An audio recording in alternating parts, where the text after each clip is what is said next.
So one of the greatest lessons that I have ever learned in photography is that you can always save a bad shot. Do not throw them away. Like, picture the scene, here it is. So you've spent time setting everything up.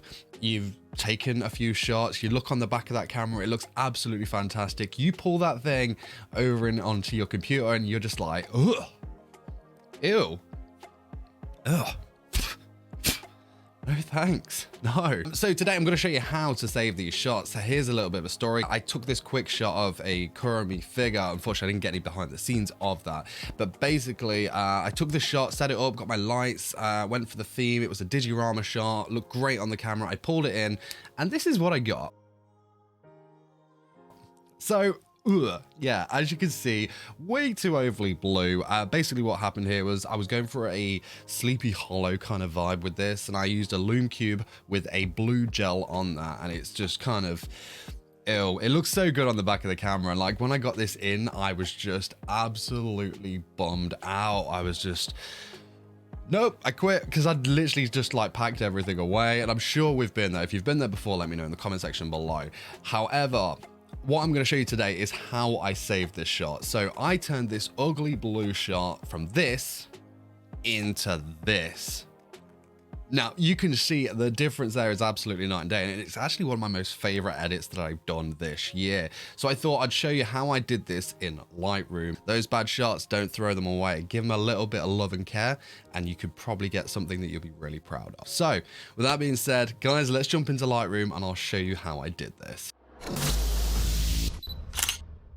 All right then, so in Lightroom, we're going to start with that Instagram crop. We want that lovely 4:5. As we can see on the image here, we've got the base. I don't want the base in there. We've got the little bit of desk that I used, and we've got the top of the computer screen as well. We do not want that. We want to get rid of that. It's all about making these photos look as realistic as possible. So let's crop this for the Instagram, that 4:5 there. I'm going to bring this down a little bit. Probably going to crop in just a little bit as well. Drag that in just a little bit more. And let's have a look. That looks a lot better to me. So, right, first of all, let's sort out that white balance. The white balance on this was horrendous. So we're gonna click the little white balance selector here. Click one of the lightest parts of the image. For me, it's gonna be Kuromi's shoulder just here. So we'll click that. Little improvement. I might warm this up just a little bit more. And let's have a look. Probably around there. And let's bring that down as well. Okay. One of the things to bear in mind with this process is sometimes this image is going to look a lot worse before it gets better. So bear that in mind when you are trying to touch up these bad shots that you've taken. We're going to start by looking into these basics here. We're going to start with the exposure. So I want to bump this up just a little bit so we can see the figure. So probably to around about like 45-ish will be fine. Contrast, I'm actually going to take some of the contrast out of this. This is going to help bring the figure out a bit more. So maybe minus 14, 16. I think that looks good. And next up, we're going to look at the highlights. So on the figure here, I'm probably going to do a technique that I tend to do quite a lot, which is lowering these highlights down, probably to about 50, 51. And then I'm going to bump the shadows up to about 80, usually about 81, let's say. So as you can see already, we can see a lot more of that figure there, but this picture is incredibly bright. So I'm going to bring down the whites a bit here. Let's have a look. Let's bring them down.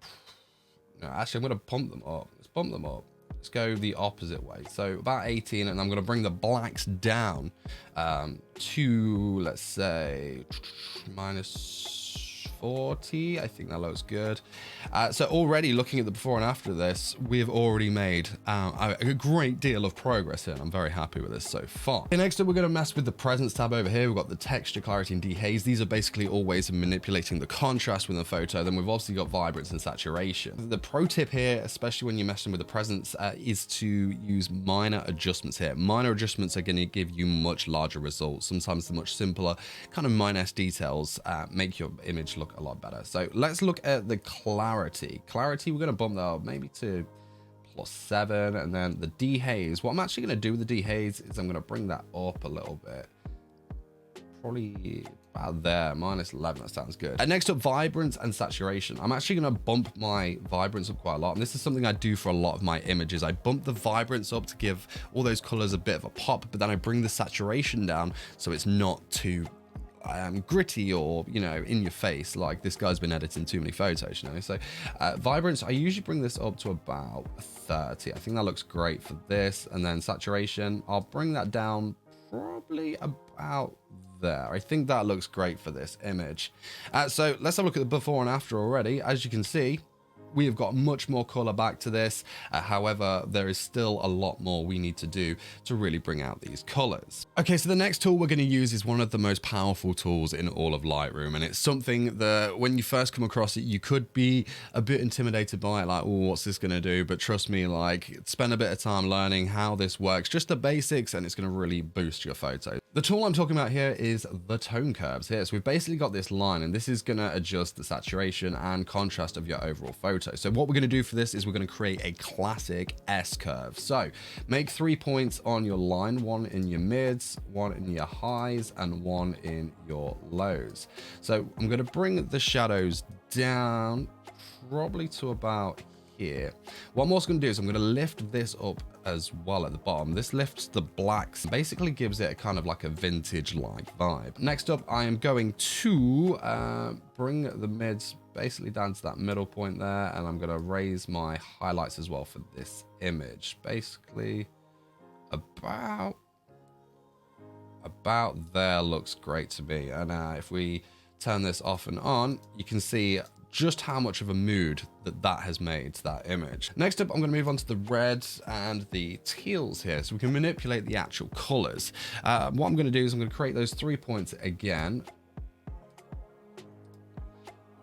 And what I'm going to do is I'm going to lift up those mids ever so slightly. If we do it too much, hey, look at our skin tone there. We're getting that kind of red alien vibe.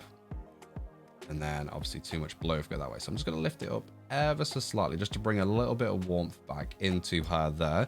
And I'm also going to bring the blues down a bit in the highlights just to give it a little bit of a tint there. The shadows, I might bring them down just ever so slightly.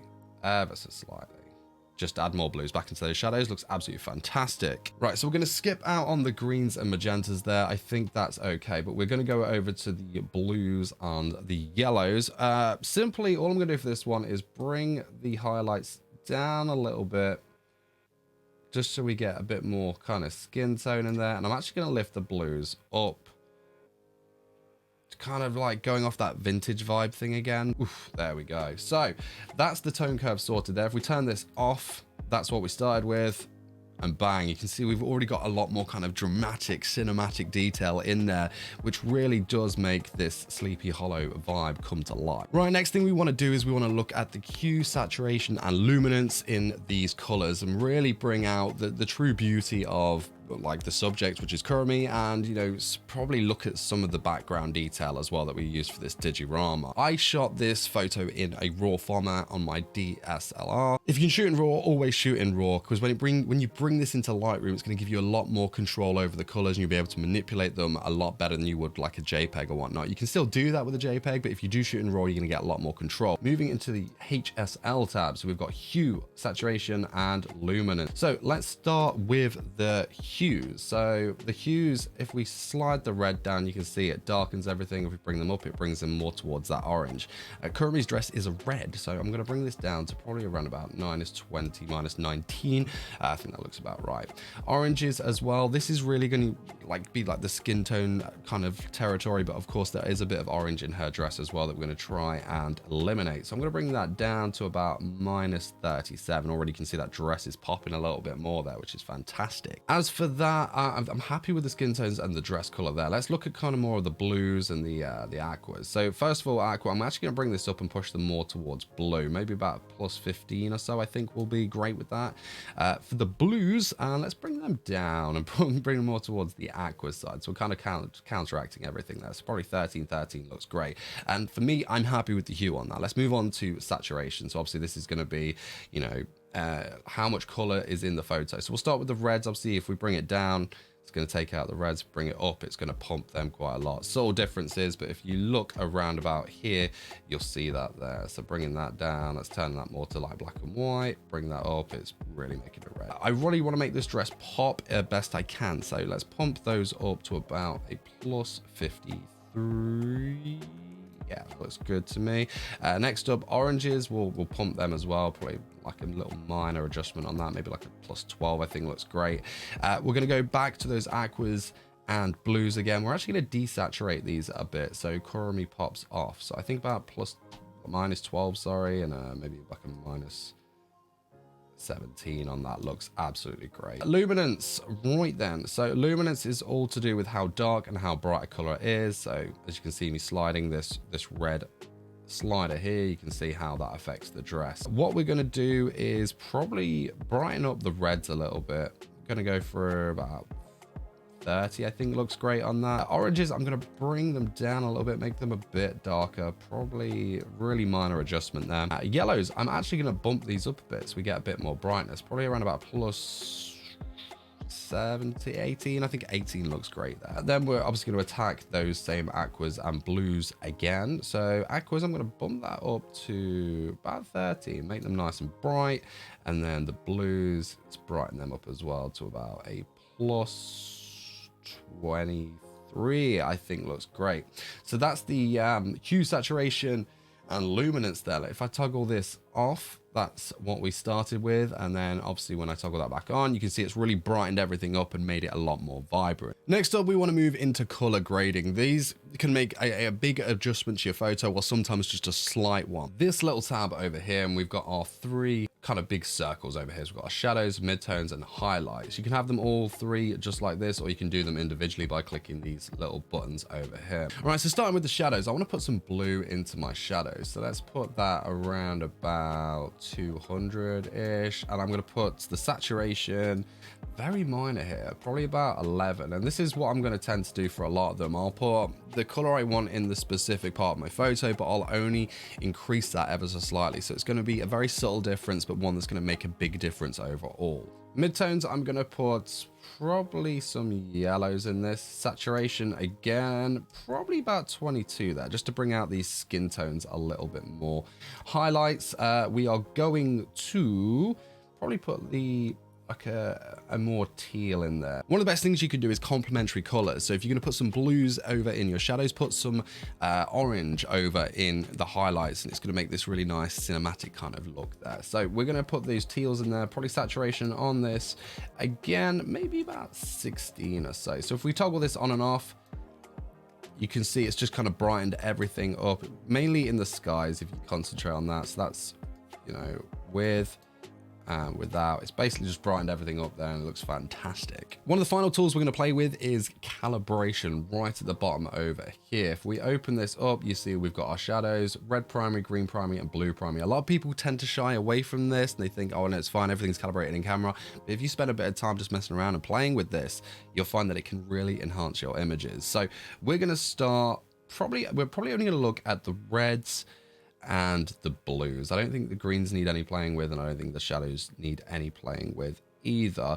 So if we start with the hue, so if we bring that down, you can see it's really affecting her dress there. If we bring that up, completely changing that there. So I'm going to probably bring this to about a plus 40, I believe. I think will look good on that. And then we're going to bring the saturation down so it's not too in your face, to about an 18. All right, let's look at the blues as well. I'm actually going to bring these down a bit because I really want that Sleepy Hollow vibe that I was on about. So let's bring them down to about a minus 51. I think looks great there. So we've turned off calibration and turn it on. Subtle differences, but it really pops, especially the highlights in her hair over here. If we look at that, that's without it and that's with it. Just makes everything stand out a bit more. So if we have a quick look at the before and after here, we'll see just how much we have changed that, and already how this is almost looking like that final product there, which I'm really happy with. So we're just going to add a couple more effects to this just to make it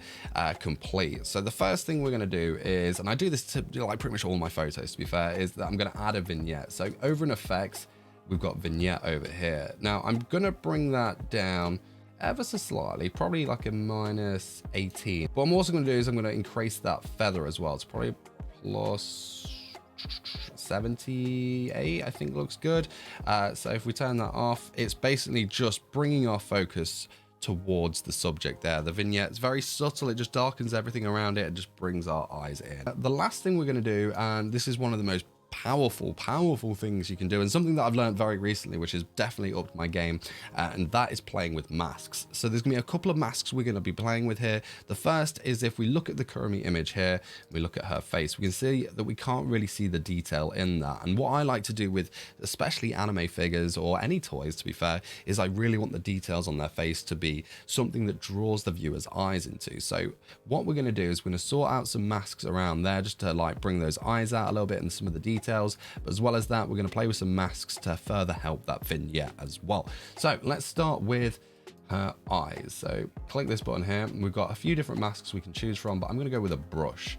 And I'm going to probably bring that up a little bit and just put that over there. What I like to do with the eyes is I really like to make them pop. So what we're going to do is we're going to start with the exposure. I'm going to bring this up quite a lot, probably to about 145 there. As you can see, there's a lot of color kind of missing, but I'm going to bring the contrast down just to highlight that a bit more. Maybe around about a minus 70, I think would look great on that.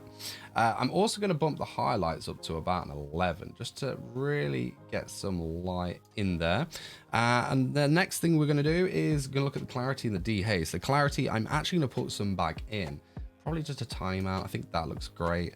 Dehaze, I'm going to bring that down a bit, and that's going to make the eye pop a little bit more to about there, which looks great.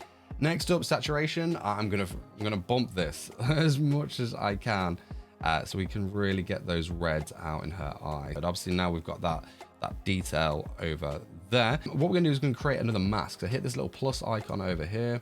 We're gonna go for another brush. This time we're gonna go for the other eye. For this one, I'm gonna bump the exposure again, not as much as I did with the other one, because obviously there's more shadow on this eye. So I think that looks great. Contrast, I'm gonna bring that down ever so slightly. Dehaze, I'm probably going to bring this one down quite a bit actually, just so it adds a lot more glow to her eye. I'm thinking maybe about there, because one of the things I love about this particular character is that she's got this clock eye, and I really want that to be a key focal point. So definitely going to be hitting that there.